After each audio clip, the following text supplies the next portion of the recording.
Waltz resigns. Okay, Waltz resigns. So Ilhan Omar, nobody from the camp has reached out to you at all. No. Have you gotten any threats, like Yeah, actual lots. death threats? Yeah, well, in person and also Can you tell me online. about that? Like, are they Well, messaging you saying we're gonna get you? What are they saying to you? yeah, like they're saying, oh, like Kirked. You're gonna be Kirked. You're gonna be kirked. That's what they're saying to Yeah, you. like you're the next. Bunch of You'll be the next dirtbags. Kirk. And it's just like, are you kidding me? Because it's not even like I hate what's happening right now. Like, I feel bad for my family, honestly, because it's like, yeah, like we didn't do anything wrong, and yet you guys are coming after me like I'm some sort of villain, right? So I'm like, my little sister's getting phone calls. I'm like, why are you guys doing this? Your little sister's getting phone calls. Yeah, from like the news. I'm like, okay, don't talk to my family. I mean, some news in India, they doxed my home, they doxed my dad, it was really weird. I haven't even told my dad about that because I just don't want to even bother him about it. Well, Dad, you know now. But like they put it, like it's just like, are you guys kidding me? Like, why are you guys coming after somebody for going against fraud? Like, I didn't make this a right or left issue. I just showed you guys that fraud was happening, and now you guys are coming after me. You're saying I'll be the next Kirk. You're literally stopping at intersections and coming after me and trying to attack me. Like, what? Why are you so evil? Like, what's wrong with you? Like, what? Why are you defending fraud? Do you like money being stolen? No. Then what are you doing? You're a racist. No, I'm not a racist. I'm just telling you what the facts are. You guys are stealing money from the people that are working hard here inside the United States. I was literally talking to a black man, and then the Somali man comes out, and he's also black. So I can't understand what they're thinking, calling me a racist. I'm having a great conversation with a black man, and then another black man comes up, and he's Somali descent, and he comes and attacks me for being a racist. I'm like, no, I'm not a racist. It's so stupid. And that's why the fraud has been able to happen for so long, because people like Tim Waltz are afraid to be called racist. And me and my generation, we're over it. Like, we don't care. Oh, I love that, buddy. Like, we do not care. Call us a racist. I do not care because I am not a racist. We're just seeing that prices of homes are so expensive. I don't even have a friend that can afford a home. People aren't getting married because of how expensive things are. And we're paying so much money in taxes. Most kids are, I'm lucky because I didn't go to college, but most kids are starting their life off behind the starting line. They're thousands of dollars in debt. And so, yes, we're upset because you guys are stealing millions of dollars and getting rich, and then you're bragging about the white man working on TikTok. Who's actually the racist? You're the racist. You're the one saying the white man, you work, white woman, you work, white man. We're sick of it. Nobody cares. Like, stop committing fraud. If you're going to be here, be happy to be here and work hard like we're working hard. Whether you're black, Mexican, Asian, white, just go and work. And don't start playing this victim card and start trying to make things political about money, for instance, or don't get mad at people for making money. Like, that's why America is the greatest country in the world, is because of capitalism. And we had 250 years to do it. All these other countries had thousands of years to do it, but they didn't do it. That's why we have to protect what's ours. No question about. By the way, what was your relationship like with Charlie? He texted me the day before he got shot. Stop it. Yeah, like he invited me on his show. I was actually the last guest to ever go on Charlie Kirk's show before he got shot. Are you kidding me? Yeah. You were the last guest to go on Charlie's show before he got shot and killed? Yeah, it was like an hour before he got shot. Rob, did you know this? No idea. I did not know this. And so I wasn't like personal friends with Charlie, but like that's why it hit me so hard. Him dying. One, he texted me the night before, and then I was literally the last guest to go on his show. Wow. And what was the conversation about the last day you were on with Charlie? Well, he just invited me on his show, and then because he was going to do the debate, it was his co-host Andrew who's hosting the show. Yeah, that's right.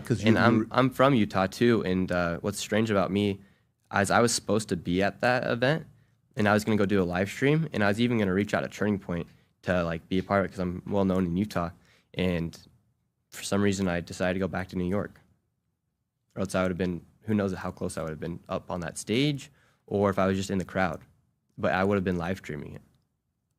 You would have been live streaming it if you were there. Wow.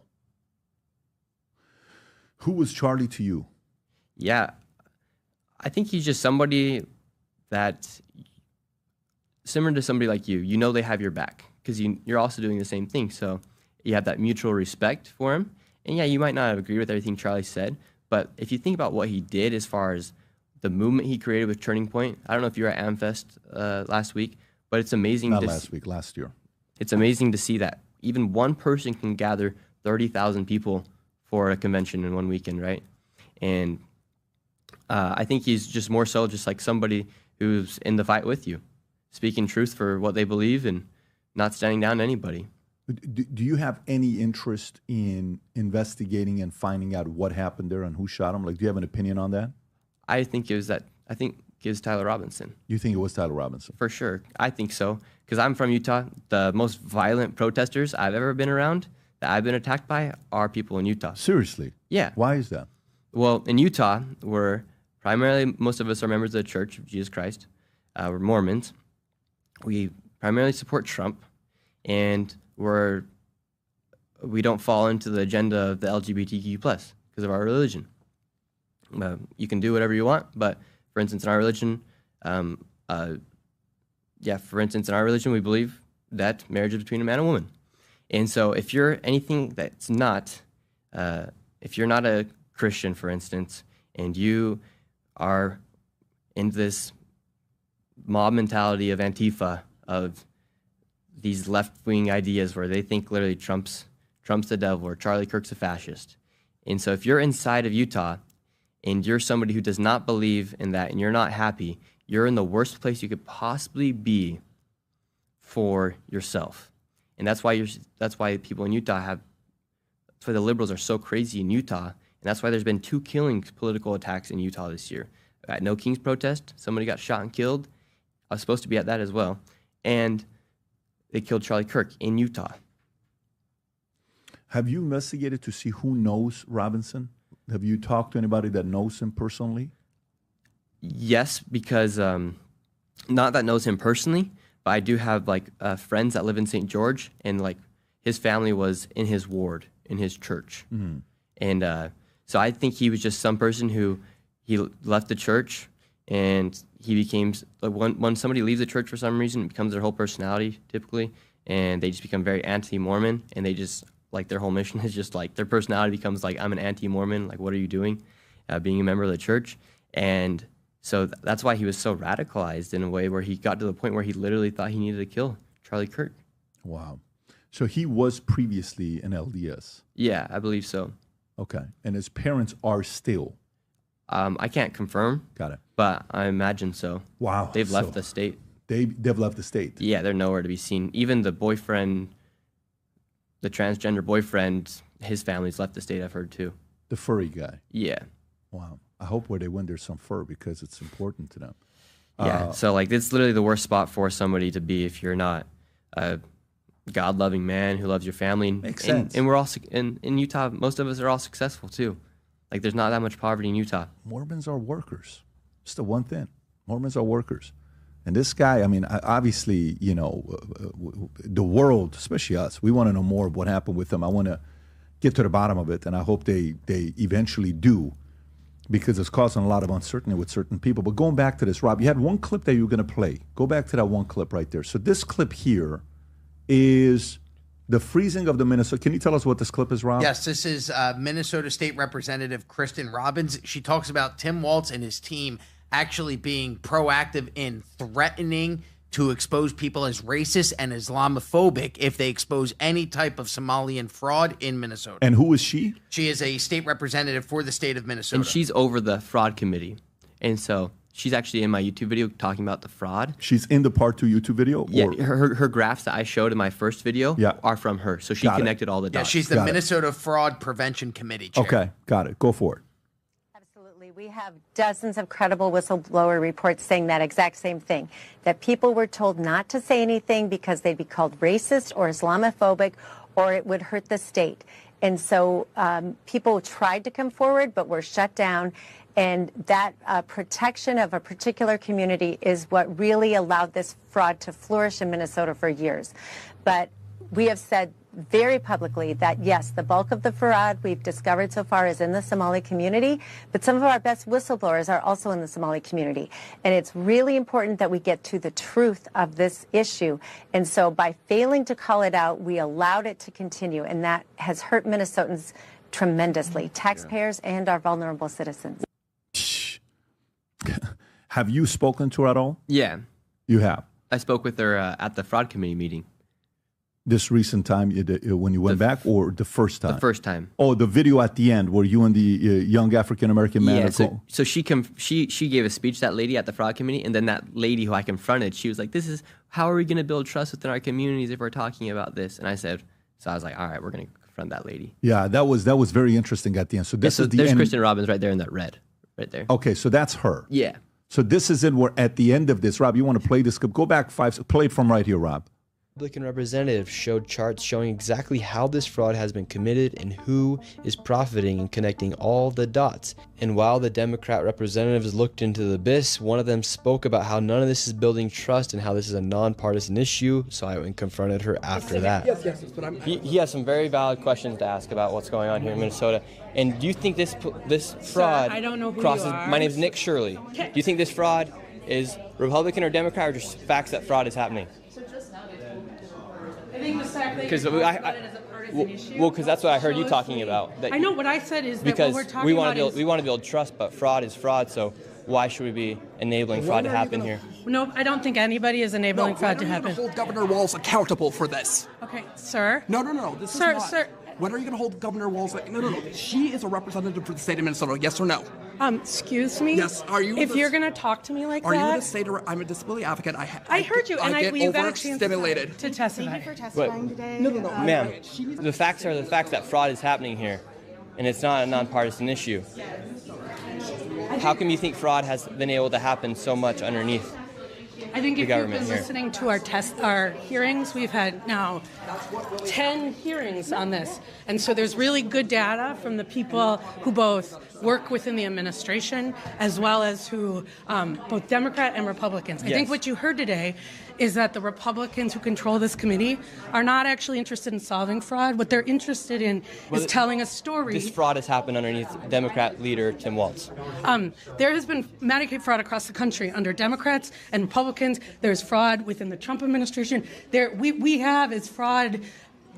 Private providers have made government a mark. And so every person running government, Democrats or Republicans, are dealing with the issue of how to keep fraudsters out of our public payment. We're also dealing with veterans. We're dealing with consumers. I hope you're looking at that. If you look at United Health, currently is being charged with defrauding Medicare. You know who runs Medicare? President Trump. Medicaid fraud is a 50-state issue. And so, again, it is not a partisan issue. There are Democrats and Republicans who are sitting in that committee talking about it. But what you did here was the Republican chair say she's not turning information over to the one person in government who can stop payment. And I hope you print that. Thank you for coming today. Okay. Well, you saw what You happened. can pause it right there. I mean, you see that. How do you process that afterwards when you hear her saying that? I'm like, are you kidding me? Like, you just try to blame it on Trump?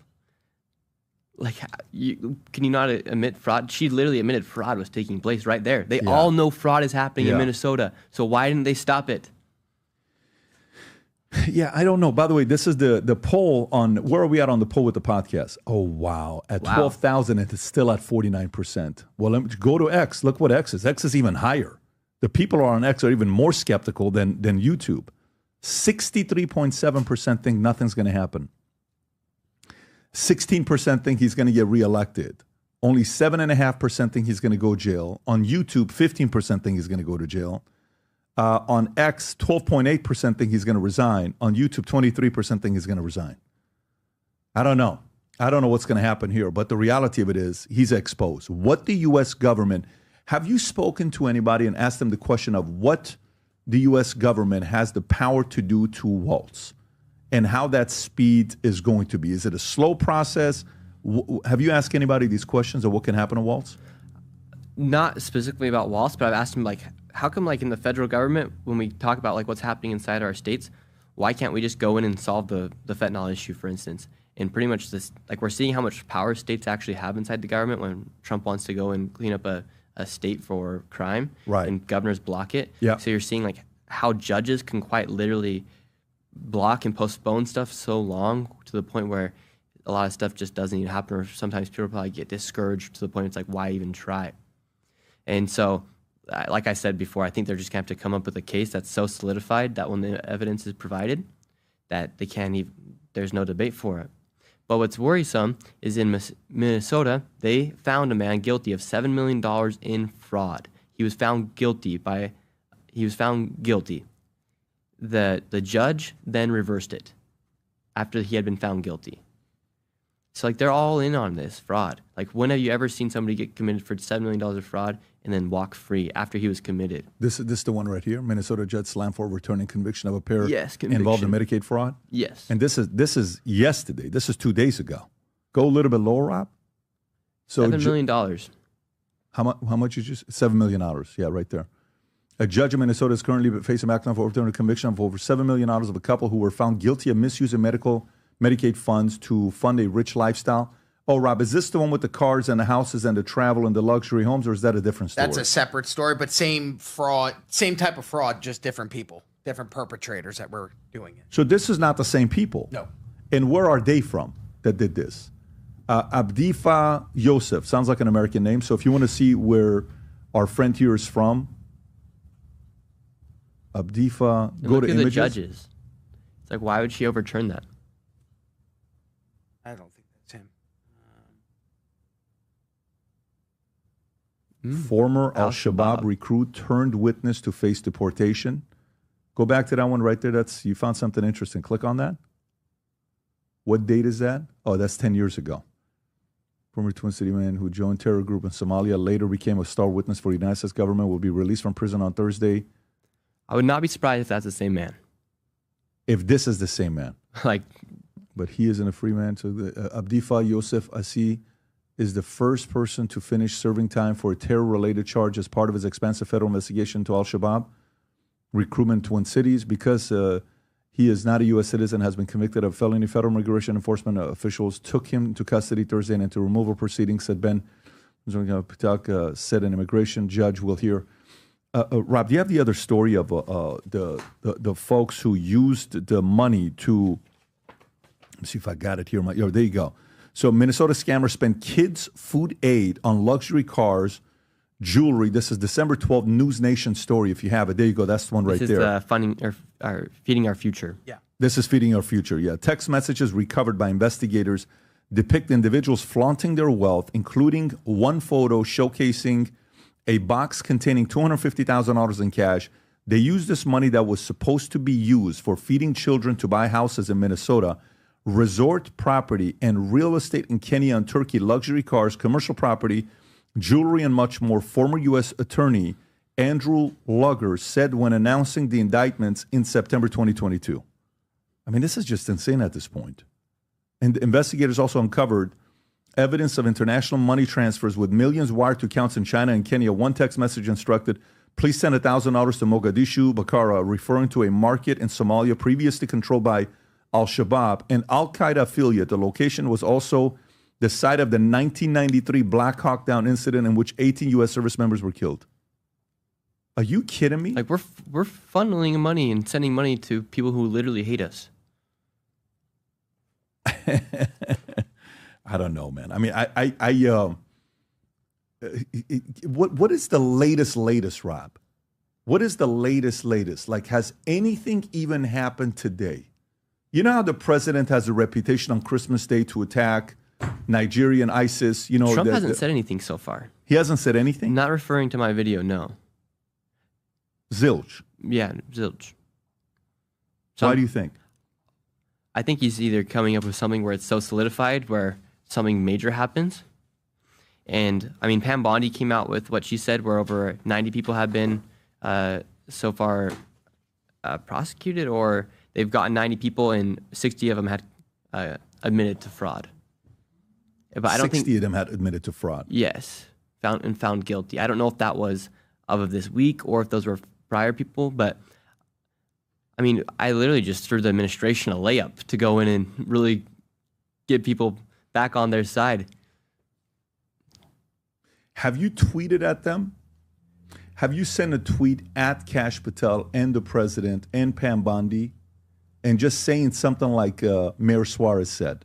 Remember when Elon Musk said about what was going on in California when Newsom and some of the guys didn't want Tesla to be open during COVID? And then Suarez tweeted out, "How can I help?" Mm-hmm. Maybe if you tweet out, "How can I help?" Trump, Kash, Bondi. Should we do it right now? Do it right now. I would be, because I'm willing to bet, folks, if you're watching this, can you do me a favor? He's going to retweet this. I'm going to retweet it. Can you go on X and just retweet this? It's a very basic question. All right, what do we want to say? I think you just pose a question. It's an open-ended question. Dear Mr. President, Kash Patel, and Pam Bondi, how can I help? Question mark. That's it. Respectfully. Dear Mr. President, Kash Patel, Pam Bondi, how can I help? I would be curious if anybody reaches out to you. Because if you're doing part two, you were just there yesterday. Because I saw the first one, there wasn't much snow. The second one, there was more snow. When you went there, it seemed like it was colder. And then now you're having a hard time even going in the streets without security because people coming after you. Well, now people are going to think I'm a Fed after I tweet this, so we'll see what happens. All right. Dear Mr. President, real Donald Trump and AG Pam Bondi, FBI Director Kash Patel, how can I help? How can I help? Very open-ended. Very open-ended. I'm just curious. Because what makes your, there it is. What makes your approach different is you're a good guy who's curious, who wants America to be better. Let me go to this so I can retweet it. Everybody watching, you all better go retweet that. I don't want people to think I'm a Fed. Well, the good news is now you're being, there's documentation. Oh, okay, it's already got a bunch of retweets. Okay, good. And I just retweeted it as well. Perfect. Let's see if they respond. I think they will. I think they will. I think the way the president works, sometimes he gets ahead of it. Sometimes he has his team. He can't be everywhere at the same time. But yeah, I have a feeling. He's been dealing with Ukraine this week. Say that again? He's been dealing a lot with Ukraine. He's been dealing with Ukraine. He's been dealing with a lot of stuff. But to me, on Christmas Day, he did what? On Christmas Day, he went after Nigeria, right? And everyone's like, wait a minute, Christmas Day, Nigeria? I think this is something where everybody, I mean, how many tweets has Elon, can you go on Elon Musk's tweet? How many of Musk's tweet are just about this topic? How many of Musk's tweet since December 26th that you posted this, how many times has he retweeted a video of somebody that retweeted about you or this topic? A lot. Okay, so let's just count this. Let's just count this, okay? Number one, that's about you. Keep going. Okay. Number two is an election last year. How's okay? Keep going. Keep going. Keep going. Keep going. Keep going. What is this one here? Tesla. Okay, keep going. Keep going. I've probably seen 40 tweets. What is that about? What is that one about? Illegal immigrants? Virginia. Okay, this next one is about me. Okay, this is you? About not being called a racist, about fraud. Okay, so that's 2. Keep going. So this is 22 hours. Keep going.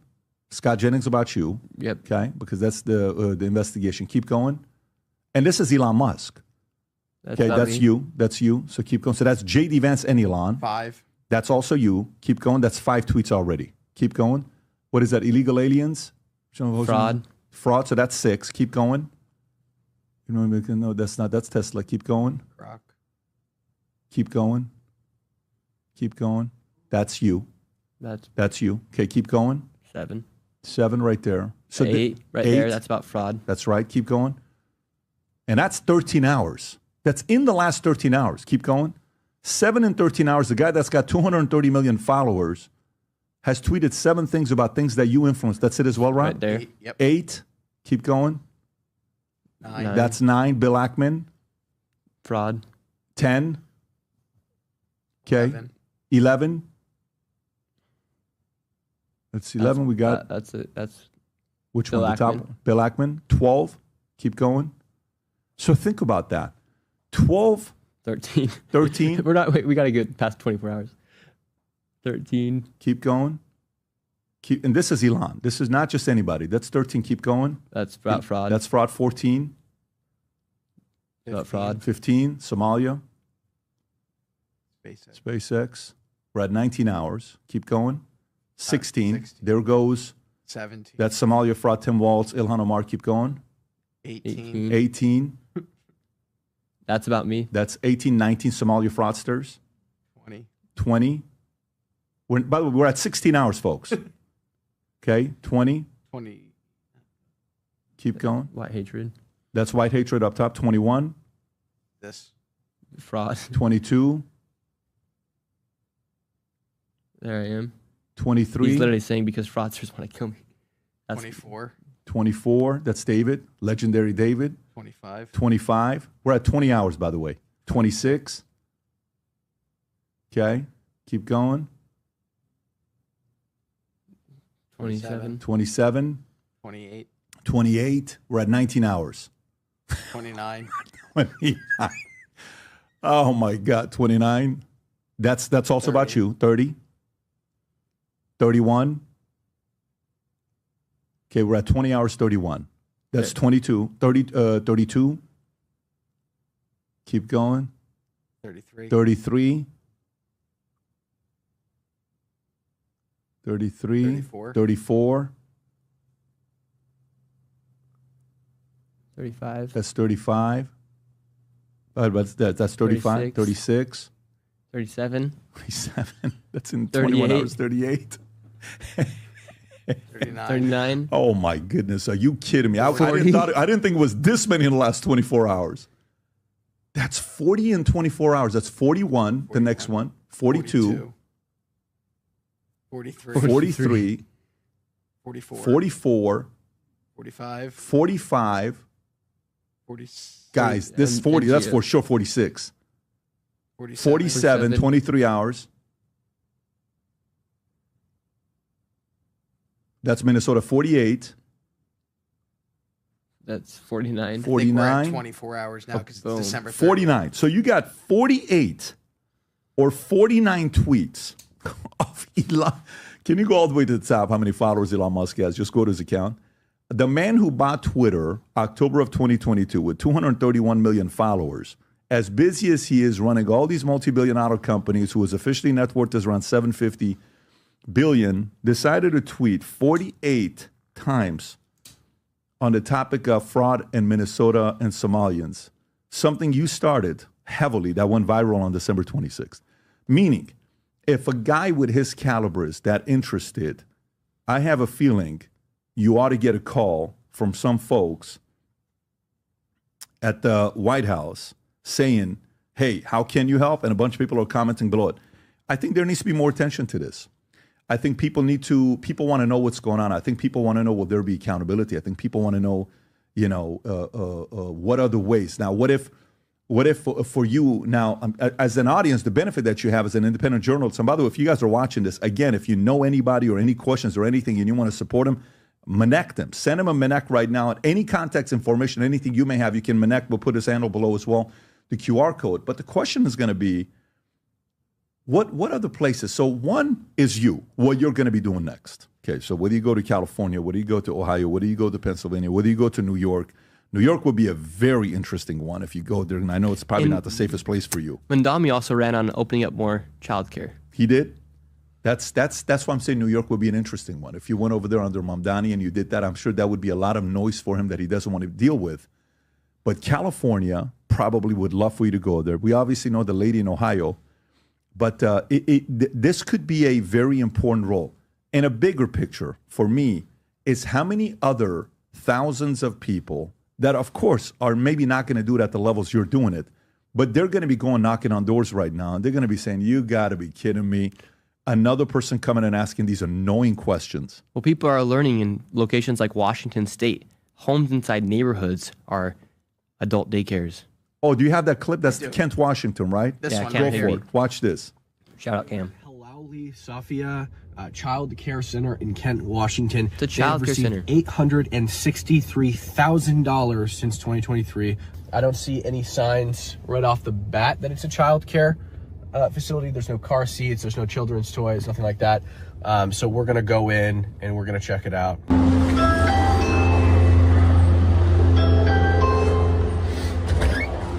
Hi, is this Halali childcare? No? There's no childcare here? Okay, got it. Thank you so much. Always the woman There's that no come up and childcare. answer the door. All right, guys, we were just at Halali, what's allegedly Halali Child Care Center in Kent, Washington, which is right behind me right here.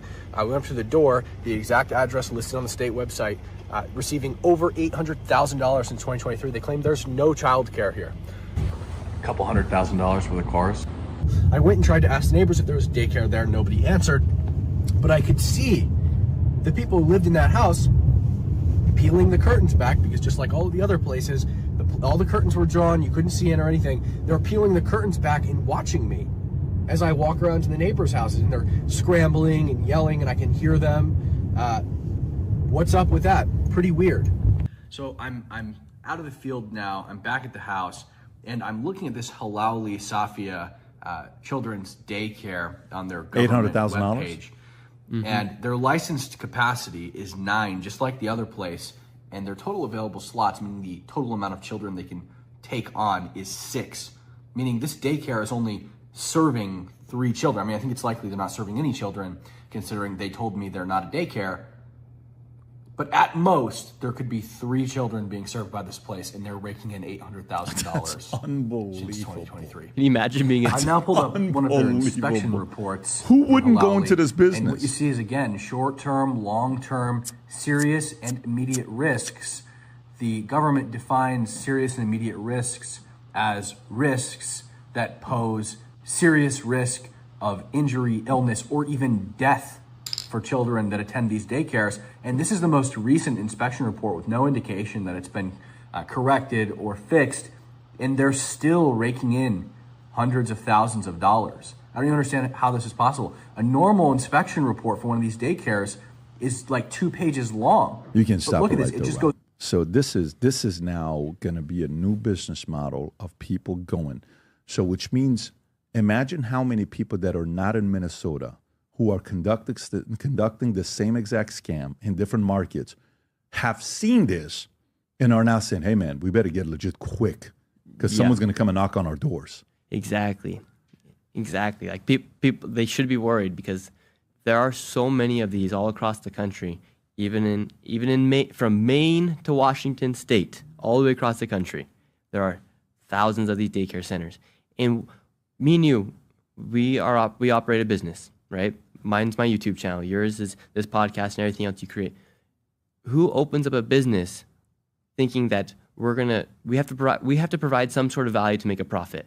These people are not providing any value. They're just receiving money, right? It makes absolutely no sense. Yeah, I mean, listen, it really does make no sense. But Like, why are we giving money to these people? Like, it's so funny. I saw this on X yesterday. Someone said, okay, so say these daycares are still operating. Does anybody else have a problem that daycares are receiving $1.8 million while middle-income families are paying thousands of dollars for childcare for their children, for daycare? Like, they need to stop all this daycare stuff. It's just millions of dollars. The rage. I know people in Washington State Yeah. who pay $70,000 a year for their child to go to daycare. For daycare. For daycare. Yeah, I mean, look, at the end of the day, I believe one of the reasons why this went as viral as it did is because the average family is sitting there saying, what are you talking about? What are you talking about? You know, I'm busting my tail. I'm following the law. I'm doing everything I can. And another country is going to come here, take advantage of our system, steal from us, and they get away with it.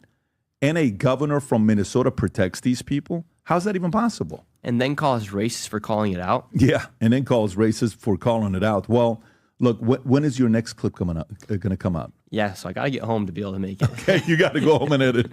Yeah, but it will be so, people will be so shocked by what we discovered because it's not, because with all these daycares, healthcare, and childcare, there's a whole aspect that keeps the whole entire thing running. And that's what we're going to be exposing in this next one. I love it. I love it. Because they know where they can get the money from because they're using welfare money. So they have all these systems, but they need something specifically to be able to keep the spin rolling. And so that's what we're talking about. So how can people help? If people are watching right now, they're like, Nick, we love your work. How can we help? How can they help? Yeah, so I think the most important thing, obviously, is to watch, subscribe, and share. Follow wherever you see it. If you would like to support monetarily or financially, you can donate. I have tips on my X, or you could just go and cop and get yourself a quality layering hoodie. But yeah, for me, the most important thing is for people to be watching and sharing. And like I said at the beginning of this podcast, this video that I created is the most viewed video by anybody by the name who's not Mr. Beast that's ever been on the internet in a long form content. There's been clips that have gone 100 million views here and there. There's never been a 42-minute expose of widespread fraud here in the United States that's received over 100 million views.